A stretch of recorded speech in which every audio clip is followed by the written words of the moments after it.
Students, now we are going to discuss about the new concept is bacteria. So far in the previous class, we had studied about viruses. Now we are going to see about bacteria. Bacteria is a friend or foe. Bacteria are called as friends or foes. How do you say? They are friends? Are they helpful or harmful? Both. Some of the bacteria will be helpful for us. Some of the bacteria or some other bacteria might be harmful. Have you noticed the preparation of curd in our home? A little drop of curd turns the milk into curd after some time. How? It is responsible for this. Which is responsible or what is responsible for this? Why it is so milk is turned into sour taste? Because there is a bacteria. The change is brought by a bacteria called Lactobacillus lacti. A bacterium present in the curd which is convert the lactogen into lactic acid. So the sourness is due to the formation of lactic acid. Have you seen the victim of typhoid? So it is a bacterial disease caused by Salmonella typhi. It is harmful.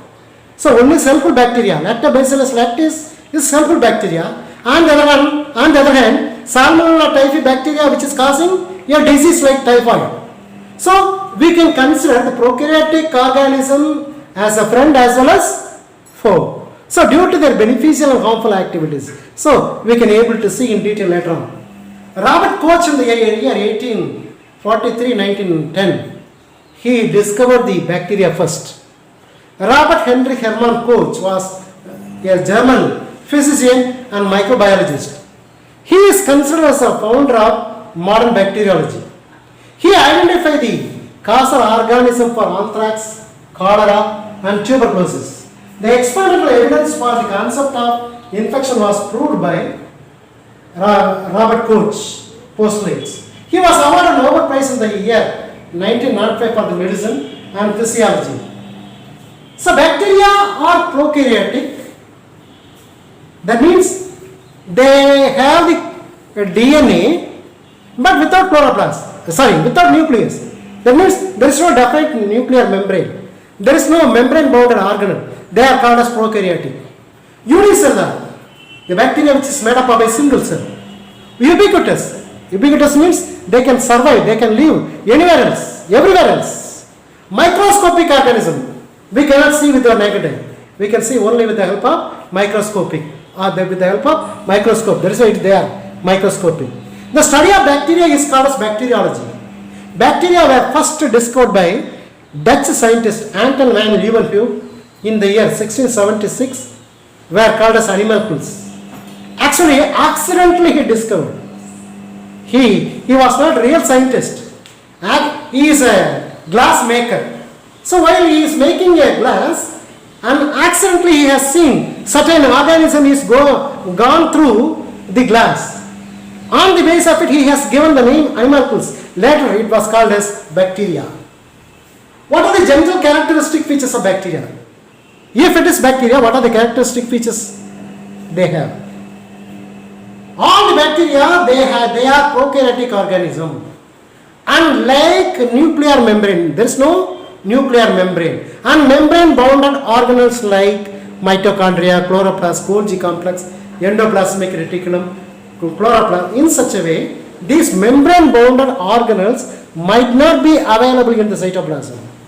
The genetic material is called nucleoid, not nucleus. It is called as either nucleoid or genophore or incipient nucleus. The cell wall is made up of very tough cell wall is called as polysaccharide protein, peptidoglycan. So which are made up of N-acetyl glucosamine and N-acetyl muramic acid. Most of them lack chlorophyll. Chlorophyll is, most of the bacteria do not have chlorophyll. Hence they are heterotrophic. They cannot be able to prepare by their own. Example, Vibrio cholerae. But some are autotrophic and possess bacterial chlorophyll, that is called chromatium. If they have chromatium, they can be able to synthesize their own food. They reproduce vegetatively by binary fission and endosperm formation. They exhibit variation which are due to genetic recombination and is achieved through conjugation, transformation and transvection. So these are not really sexual reproduction, a rough reproduction. And the shapes and flagellation of bacteria varies is given in this picture. Please look at the picture. These are various shapes of bacteria. If the bacteria are being circular in nature, these are called as coccus. If two circular bacteria are combined together, they are called as diplococcus. If group or bunch of circular bacteria are joined together to form staphylococcus. If four circular bacteria are joined together to form tetracoccus.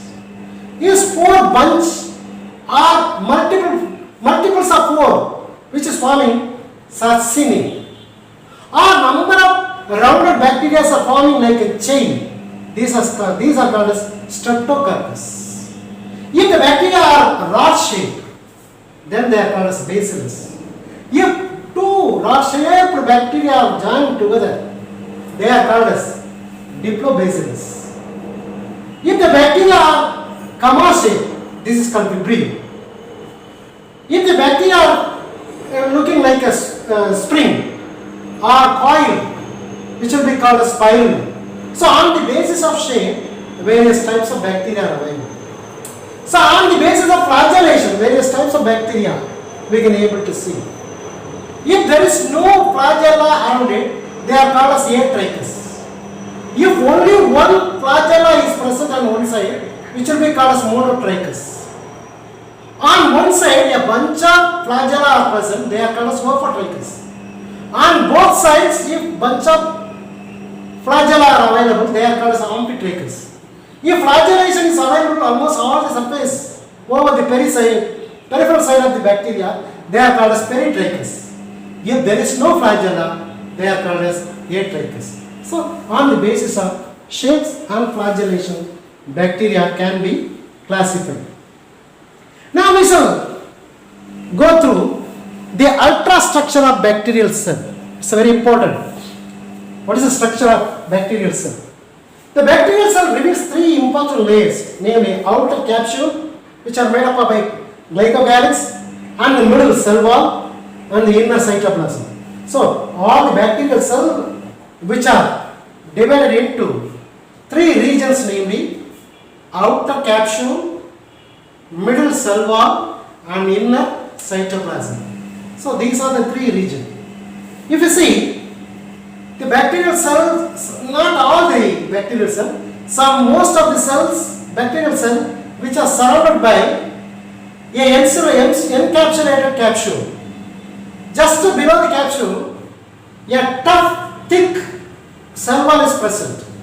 So this is called bacterial cell wall, which are made up by a specialized chemical called peptidoglycan. The peptidoglycan is made up by N-acetyl glucosamine and N-acetyl muronic acid along with 4 or 5 amino acids. Just below the cell wall, there is a membrane is present. These are called as plasma membrane. Some of the plasma membranes are forming like a coil-like structure. These are called as mesosome. So inside the plasma membrane, cytoplasm are present. So inside the cytoplasm, various cytoplasmic organelles are present.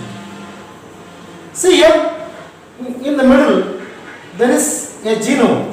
These are called as nucleoid or nucleoplasm or incipient nucleus, which are being coiled shape. So these are genetic material. So these are separate extra chromosomal DNA. This is original bacterial DNA. This is extra chromosomal DNA, which are called as flagella. Certain inclusions also will be there. These are polyribosomes. Lot of ribosomes are joined together to form polyribosomes. So in the external surface, a minute hair-like structures are there. These are called as spines. Singularly it is called pilus, plurally it is called phyli.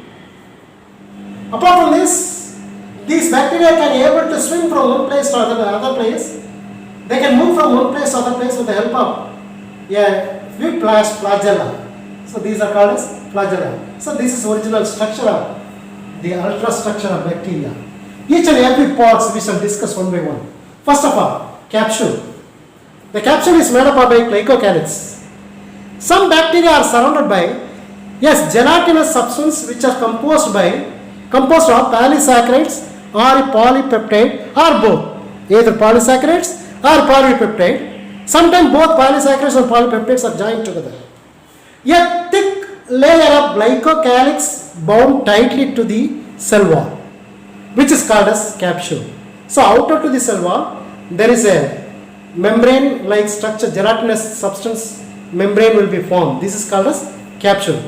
Only in some bacteria this may be available. So this part is called as capsule. It protects the cell from desiccation and antibiotics. So if it is having strong capsule, we cannot be able to kill because this is protecting. The cell wall is already protecting, it is a strong cell wall. Apart from cell wall, the capsule is also there, you cannot be able to kill. So there is a sticky nature, helps them to attach the substrates like a plant root surfaces or human teeth or tissues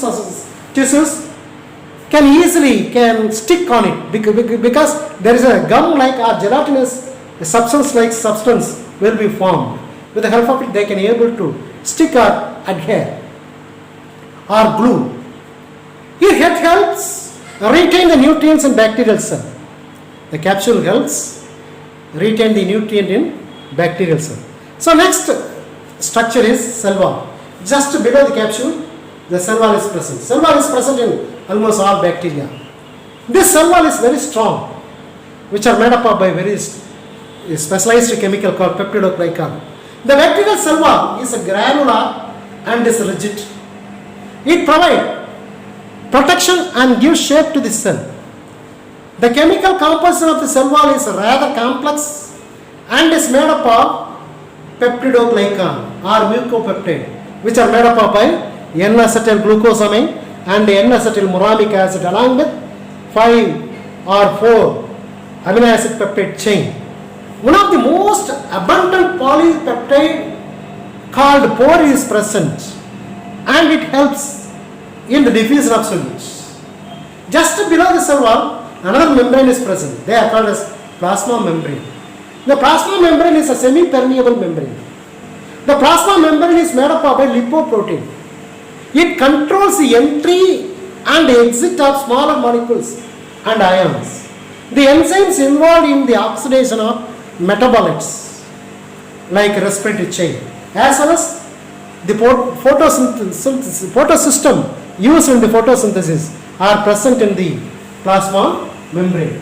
So plasma membrane include the liquid form of cytoplasm. So inside the plasma membrane, cytoplasm is present. The cytoplasm is thick and semi-transparent. It contains ribosomes and other cell inclusion. Cytoplasmic inclusions like glycogen, poly-beta hydroxybutyrate granules, sulfur granules and gas vehicles are also present. Then we are going to see about bacterial chromosome, that is nothing but DNA. This is also called as nucleoid or genophore or incipient nucleus. So this is a genome. Apart from this bacterial chromosome, another extra chromosomal DNA is also there. They are called as plasmid. We shall discuss later on. So first of all, we shall see about bacterial chromosome.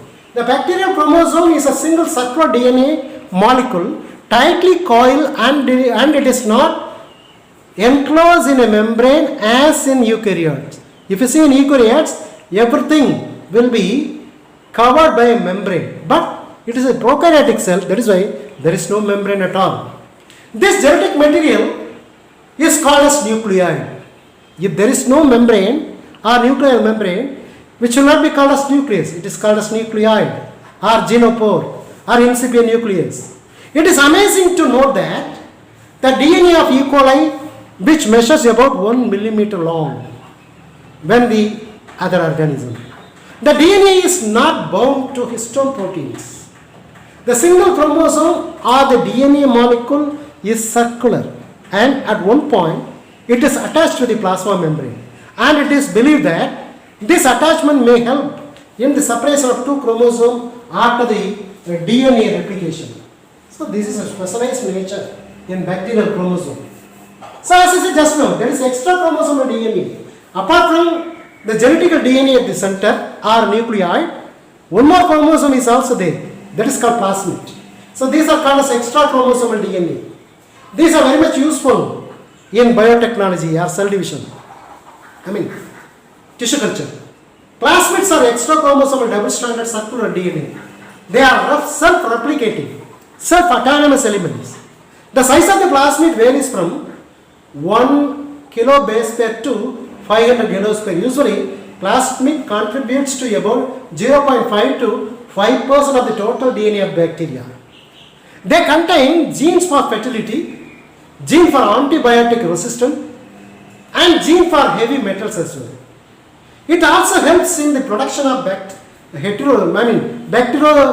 bacteriogens and toxin poison, which are not found in bacterial chromosome. The number of plasmids per cell varies.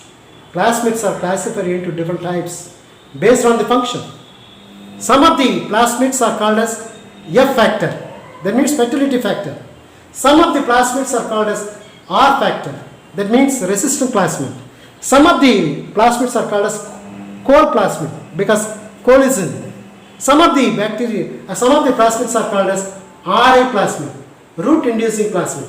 Some of the plasmids are called as TA plasmid, tumor inducing. Tumor means cancer in plant. Tumor inducing plasmids. So these are all various types of plasmids. Next we are going to see about mesosomes. So mesosomes are the external infolding which will be formed from plasma membrane. Previously we have seen which is forming like a coil-like structure. So these are localized infolding of plasma membrane produced into the cell in the cytoplasm in the form of vesicles or tubules and lamellae. They are clumped and folded together to maximize their surface area and help in respiration and in biodivision as well. Next we are going to see about polysomes or polyribosome. So number of ribosomes are joined together with the help of mRNA are called as polysomes or polyribosomes. So these polyribosomes are very much important for protein synthesis. The ribosomes are the site of protein synthesis. The number of ribosomes per cell varies from 10,000 to 15,000. The ribosomes are 70S types and consist of 2 subunits. The 70S types consist of 50 subunits and 30 subunits joined together to form 70 subunits. The ribosomes are held together by mRNA and form polyribosomes or polysomes. Next we are going to see about flagella. With the help of flagella they can be able to swim. They can move from one place to other place. Certain motile means they can be able to move. Certain motile bacteria have numerous thin hair-like projections of variable length emerge from the cell wall called flagella. It is about 20 to 30 micrometer in diameter and 15 micrometer in length. The flagella of eukaryotic cells contain 9 plus 2 microtubules. 9 tubules in one unit and 2 tubules in another unit combined together 9 plus 2 microtubules unit. But each flagellum in bacteria is made up of single fibril. Flagella are used for locomotion. Locomotion means move from one place to other place. Based on the number and position of flagella, there are different types of bacteria. We shall see various types on the basis we have seen in the previous one. Now we are going to see about fimbriae or pili. Fimbriae or pili. Pili or fimbriae are hair-like appendages found on the surface of cell wall of gram-negative bacteria. Example, Enterobacterium.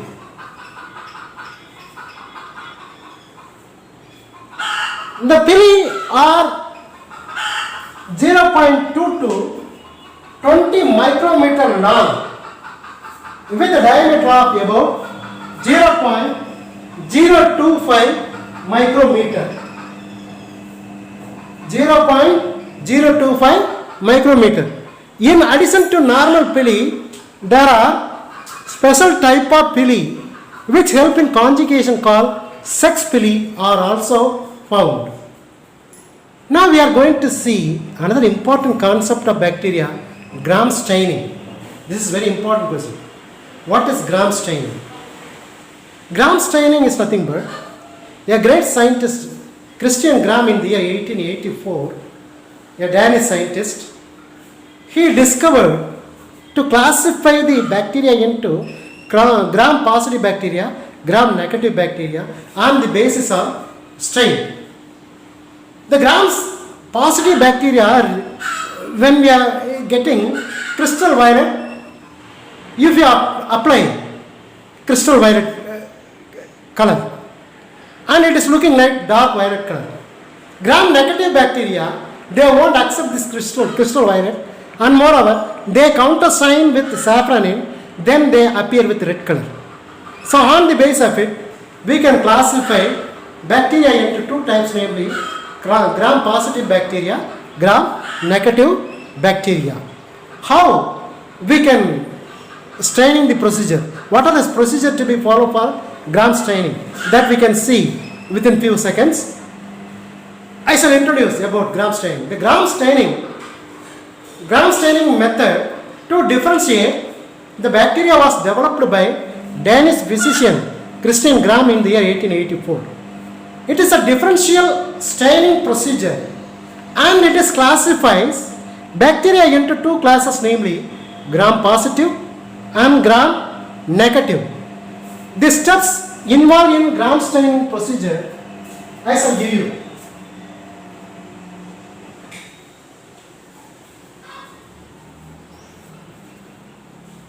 The gram positive bacteria retain crystal violet and appear dark violet, whereas gram negative type lose the crystal violet and when counter stain with safranin appear red in color.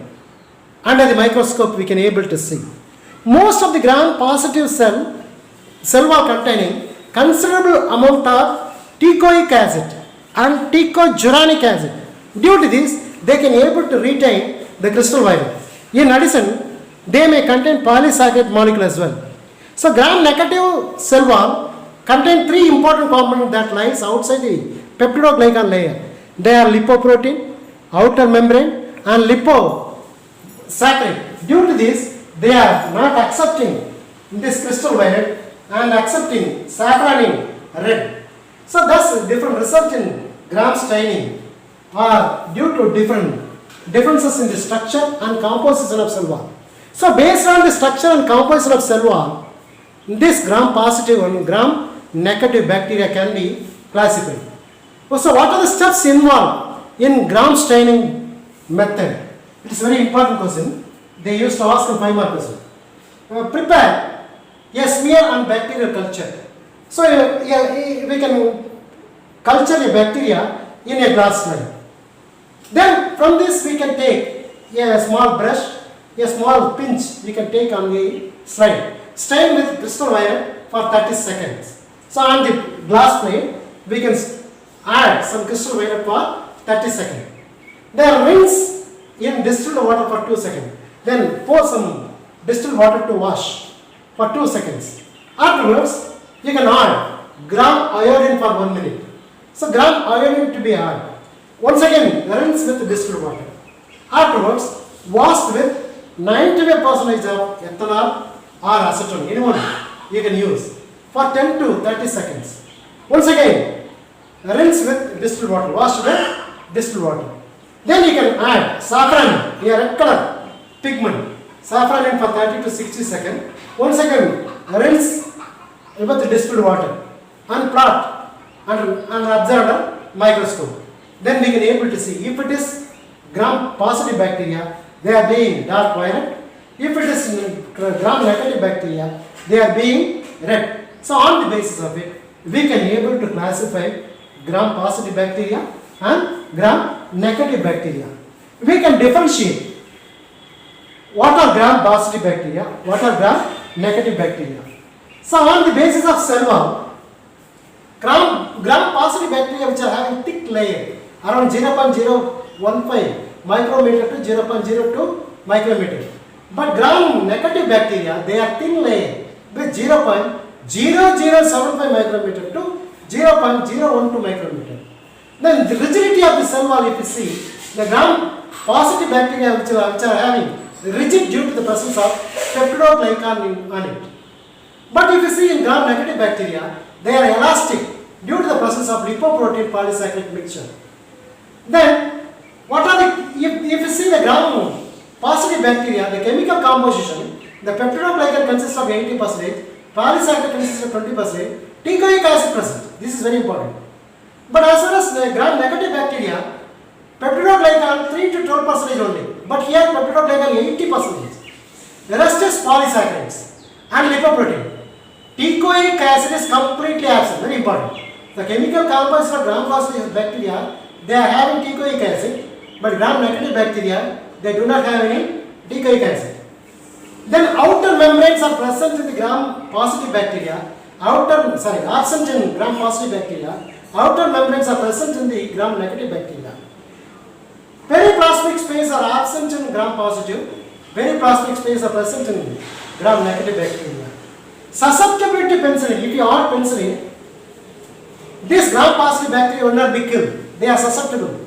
But gram-negative bacteria immediately killed because they have low susceptibility.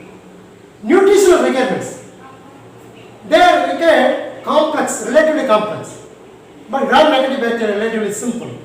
Flagellation. They contain 2 basal body rings. But gram-negative bacteria contain 4 basal body rings. Lipid and lipoprotein, which are present low in gram-positive bacteria, lipid and lipid proteins are high in gram-negative bacteria. Lipopolysaccharides are totally absent in gram-positive bacteria. Lipopolysaccharides are present in gram-negative bacteria. This makes the differences between gram-positive bacteria and gram-negative bacteria. Now we are going to discuss about life process in bacteria. As far as life process is concerned, especially respiration. What is respiration? The breaking down of glucose into forming carbon dioxide, water and energy will be called as respiration. This respiration is divided into 2 types, namely aerobic respiration, anaerobic respiration. Aerobic respiration means these bacteria require certain amount of oxygen as a terminal acceptor and will not grow under anaerobic condition. Without oxygen, they cannot be able to survive. They are called as aerobic respiration. So, they can respire with the help of oxygen are called as aerobic respiration. Example, Streptococcus bacteria. So, these are obligate aerobes. Obligate aerobes means they cannot survive without air. Some micrococcus species are obligate, they must have oxygen. Without oxygen, they cannot be able to survive. Then, anaerobic respiration. Anaerobic respiration means the bacteria, they can be able to respire without oxygen or without air, or called as anaerobic respiration. These bacteria do not use oxygen for growth and metabolism, but obtain their energy from fermentation reaction. Example, Clostridium. So, some of the bacteria are facultative. Facultative means they can convert. Once they used to be anaerobic, when the air is available, they become aerobic. So, there are bacteria that can grow either using oxygen as a terminal electron acceptor or anaerobically using fermentation reaction to obtain. They are called as facultative. When a facultative aerobes such as E. coli is present at a site of infection like an abdominal abscess, it can rapidly consume all available oxygen and change to anaerobic metabolism, producing an anaerobic environment, thus allow the anaerobic bacteria that are present to grow and cause disease. Example, E. coli and Salmonella. Certain bacteria are called as capnophilic bacteria. Capnophilic bacteria means the bacteria which require carbon dioxide, not oxygen. Bacteria which require carbon dioxide for their growth are called as capnophilic bacteria. Example, Campylobacter. Now, another type of life process is called as nutrition. Nutrition means taking enough food. On the basis of the mode of nutrition, bacteria are classified into two types, namely autotrophs and heterotrophs. Autotroph bacteria means the bacteria which can able to synthesize their own food are called as autotrophic bacteria. They may be further subdivided into photoautotrophic and chemoautotrophic. What is meant by photoautotrophic? The bacteria are using sunlight as a source of energy to synthesize food. They may be further divided into two different category type like photolithotrophs, photoorganotrophs. Photolithotrophs means the hydrogen donor is an inorganic substance. Photoorganotrophs means they utilize organic acid or alcohol as a hydrogen donor. Example, purple and non-sulfur bacteria. So the photolithotrophs further divided into two different types, namely green sulfur bacteria and purple sulfur bacteria. In green sulfur bacteria, this type of bacteria, the hydrogen donor is hydrogen sulfide and possesses pigment called bacterioviridin. So chlorobium is the best example for photolithotrophs. Then purple bacteria, purple sulfur bacteria. For bacteria belong to this group, the hydrogen donor is thiosulfate. If it is hydrogen sulfate, they are called as green sulfur bacteria. If it is thiosulfate, then they are called as purple sulfur bacteria. Bacteria chlorophyll is present in purple sulfur bacteria. Chlorophyll containing chlorosome are present. Chromatin is an example for purple sulfur bacteria.